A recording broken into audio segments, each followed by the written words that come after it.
सीमा और मैं हूँ एक पास्ट लाइफ रिग्रेशन थेरेपिस्ट। मेरे से कल एक किसी ने क्वेश्चन किया कि हमें कैसे मालूम पड़ता है कि हम पास्ट लाइफ में चले गए और क्या क्या होता है उसके अंदर।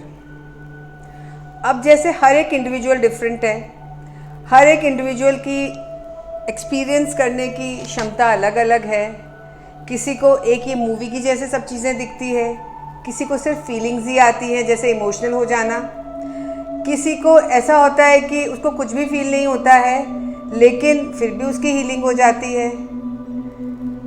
अब कई बार तो हम बहुत डीपर लेवल में चले जाते हैं तो हमें बाहर की कोई भी चीज़ सुनाई नहीं देती है, समझ नहीं आती है, सिर्फ मेरी आवाज़ और वो क्लाइंट, या फिर पार्शली वो दोनों जगह की आवाज़ें सुन लेता है, या फिर उसको ऐसा लगता है कि मैं तो कहीं गया ही नहीं, मैं तो यहीं हूँ, मैं तो अंदर गया ही नहीं, पर एक्चुअली सबकॉन्शियस में वो कमांड ले रहा होता है।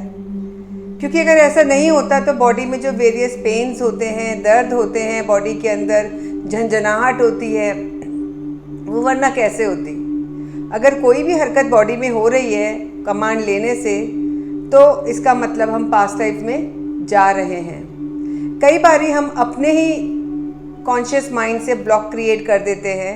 जनरली मैंने देखा है men usually they are very resistant. वो केवल यही टेस्ट करने आते हैं कि गलत प्रूव किया जाए, पास्ट लाइफ कुछ भी नहीं होता है, और वो अपने आप में इतने स्ट्रांग होते हैं कि वो अंदर नहीं जा पाते या कुछ देखते हैं तो उसको ट्रस्ट नहीं करते हैं। पर अगर ऐसा होता कि मैं उनकी बात मान लूँ तो फिर इतने सारे लोगों को में जो फ़र्क पड़ता है, ठीक होते हैं और जो बेनिफिट लेते हैं, वो कैसे होता है। पास्ट लाइफ अपने आप में एक पूरी थेरेपी है। पास्ट लाइफ हमारे बहुत सारी बीमारियों को दूर करती है। साइनस है, कई बार अगर हम डूब के गिर के मर गए या बाढ़ आ गई, कुछ ऐसे अनहोनियाँ हुई, डेथ्स हुई, तो वो सारे इम्प्रेशंस हम कैरी करते हैं। कई बार यूँ भी होता है कि हमें अभी किसी ने प्रश्न किया था कि जिनके बच्चे नहीं होते हैं और वो अगर पास्ट लाइफ रिग्रेशन लेते हैं तो उनको कैसे हेल्प करता है। कई बार क्या होता है, हम खुद ही अपने सबकॉन्शियस के अंदर कुछ प्रीवियस लाइफ टाइम की या बचपन की कुछ गिल्ट्स रोक के रख लेते हैं। हमें पता नहीं होता कि हमने कैसे उस चीज़ों को अपने अंदर एक वो बैरियर बनाया हुआ है, और लाख कोशिशें करने के बाद भी, मेडिकल साइंस के पास जाने के बाद भी, सारे IVF वगैरह सब कराने के बाद भी नहीं होता है। लेकिन सेशन के बाद जैसे ही वो बैरियर दूर होता है, वो चीज़ें आपको समझ आती है, आप रिलीव करते हो और आप अंडरस्टैंड करते हो, तो वो आराम से कंसीव कर लेते हैं। और कई बार ऐसा भी होता है कि हमने जब पूर्व में कुछ गलत चीज़ें करी होती है बच्चों के साथ, नहीं उनको दूसरे के बच्चों के साथ गलत व्यवहार किया होता है या इल ट्रीट किया होता है, तो एज अ पनिशमेंट हमें इस जन्म में बच्चे नहीं होते। पर वो जब इस जन्म में हम जन्म लेते हैं तो हमें बच्चों से बहुत ज़्यादा लगाव होता है और हम दूसरे के बच्चों को बहुत प्यार करते हैं। क्योंकि जब हम जिस लाइफ में गड़बड़ करते हैं, जिस लाइफ में हम जिसकी इज्जत नहीं करते, प्यार नहीं करते या अनयूजुअल बिहेवियर करते हैं, तो ये तो कार्मिक डेट है, हमें पे करना ही पड़ेगा। अब चाहे वो अभी हमें समझ आए या नहीं आए, लेकिन जब रियलिटी होती है और जब रिग्रेशन में जाते हैं तो हमें चीज़ें क्लियर हो जाती है और हम अंडरस्टैंड कर लेते हैं और रियलिटी को एक्सेप्ट भी कर लेते हैं। इस वजह से मेरे साथ ये इस लाइफ टाइम में हो रहा है। अब कभी ये होता है कि बच्चे जो होते हैं, जो हमारे घर में जन्म लेते हैं, उनके साथ क्या कोई हमारा कार्मिक कनेक्शन होता है। कार्मिक कनेक्शन होता है तभी तो हम एक सोल ग्रुप में आते हैं, वरना क्यों आते हैं।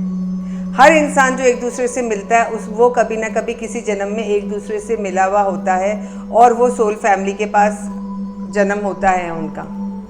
कई बारी मैंने देखा है कि कई घरों में बेटे बहू बहुत इल ट्रीट करते हैं अपने फादर इन लॉ को या मदर इन लॉ को। तो वो ऐसा क्यों करते हैं, या कई बारी मदर इन लॉज बहुत इल ट्रीट करती हैं, ऐसा क्यों करती हैं। ठीक है, इस जन्म का भी उनका अपना विवेक होगा, उनकी समझ होगी, लेकिन ये कभी चीज़ें सेटल नहीं होती अगर लड़ाई झगड़ा करा जाता है। तो सेटल होती है समझ से, सेटल होती है कॉज को जानने से कि क्यों ऐसा हो रहा है। हम दोष दे देते हैं एक दूसरे को, लेकिन अगर कोई सिचुएशन ऐसी आती है हमारे पास कि आपस में अंडरस्टैंडिंग नहीं है, तो अगर शांति से उस सिचुएशन से निकल लिया जाए और चुप रहा जाए और उनकी शांति के लिए प्रे किया जाए तो चीज़ें रिजॉल्व हो जाती हैं। पर ऐसा हम कर नहीं पाते हैं क्योंकि हमें डेट तो चुकाना ही है और अगर हम ऐसा अभी नहीं करते हैं तो हमें नेक्स्ट लाइफ में भी वो सब करना पड़ता है। अब जो लोग सुसाइड कर लेते हैं, चले जाते हैं, तो आपको मालूम होगा कि उनके लिए नेक्स्ट लाइफ टाइम बहुत ही डिफ़िकल्ट होती है, जो अगर वो अभी ही नहीं इस जीवन में ही जो डिफ़िकल्टीज़ आ रही हैं उसको फेस नहीं कर पाए, और जो उनकी पूरी लाइफ थी, वो जो उनका कर्मास बचा है, वो उन्हें नेक्स्ट लाइफ टाइम में जीना पड़ेगा। प्लस बाकी के जो कर्मास हैं उसको भी तो डबल डिफ़िकल्ट होगा। तो अगर हम अभी ही नहीं फेस कर पाए तो आगे कैसे करेंगे? तो जनरली मैंने ये देखा है कि इनमें टेंडेंसी होती है सुसाइडल, ज़रा सी बात पे वो सुसाइड करने की धमकी देते हैं, सुसाइड करना चाहते हैं और प्रयास भी करते हैं सुसाइड करने का। पर ये ज़रूरी है उनको समझना कि ये कोई सलूशन नहीं है, उनको कोई भी चीज़ों से मुक्ति नहीं मिलेगी। जन्म फिर होगा, हो सकता है अगले पल ही हो जाए जन्म, शरीर मिल जाए आपको, फिर उसके बाद क्या, फिर शुरू हो जाएगी आपकी परीक्षा, फिर वही आप स्कूल में जाओगे, ABCD पढ़ोगे, कॉलेज जाओगे और फिर वो सारी परेशानियाँ आएंगी। तो हमें सबसे पहले एक चीज़ करनी चाहिए कि जब हम रात को सोते हैं या दिन में जिससे भी हमारी अनबन हो, जिसने भी हमारे साथ बुरा किया हो, हमें लगता है गलत किया हो, तो हमारी तरफ से हमें बैठ के जो हमारी प्रेयर है, जो मैं हमेशा 4 स्टेप्स पे जोर देती हूँ, I am sorry, please forgive me, thank you and I love you, अगर आप दिल से बोलें तो हमारा कार्मिक डेट तो उस व्यक्ति के लिए ख़त्म निश्चित हो जाएगा, भले ही वो करे नहीं करे, वो उसके साथ। अब अगर किसी वजह से हम नहीं भी चुका पाते हैं, सपोज़ हमने कोई उधार लिया है और हमारा अगला जन्म होता है और हम नहीं चुका पाते हैं कर्ज, और भगवान से हम रात को प्रार्थना करते हैं, तो वो ज़रूर कोई रास्ता देता है और हमारा कार्मिक डेट यहीं ख़त्म हो जाता है। हमें पश्चाताप करना पड़ता है, इसीलिए हमें प्रतिक्रमण करते हैं हम, या बैठ के कुछ सॉरी वाली प्रेयर करते हैं। तो इसलिए ज़रूरी है फॉरगिवनेस की प्रेयर करनी, अपने आप से माफ़ी मांगनी, जाने अनजाने में गलती जो की है, और सामने वाले से मांगनी। तो फिर आपका जीवन काफ़ी हल्का, आपका जीवन आगे के लिए आप एक बहुत अच्छा पैकेज तैयार करके जा रहे हैं।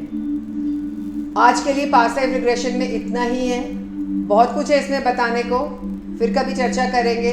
Thank you.